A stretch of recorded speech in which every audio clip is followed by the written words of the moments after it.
જય સ્વામિનારાયણ, જય શ્રી કૃષ્ણ. આજે અમે બનાવ્યું કોબી બટેકા અને ટમેટાનું શાક ભાજી જેવું બનાવ્યું છે. અને આ નવું વર્ષ 2025 ચાલુ થશે, એમાં તમે બધા પણ ભગવાનને ધરવાનો નિયમ લેજો. ભલે તમે માતાજીને માનતા હો, રામને માનો, કૃષ્ણને માનો, પણ ધરો.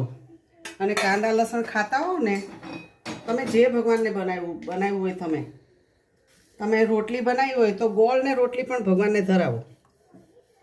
ભગવાન રાજી થાય અને તમે જોજો તમારા ઘરમાં ફરક પડે.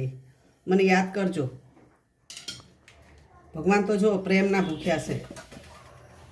અને બધા વ્યુઅર્સને થેન્ક યુ, કેમ કે મારે 1000 સબસ્ક્રાઈબ થઈ ગયા છે. આભાર તમારો બધાનો.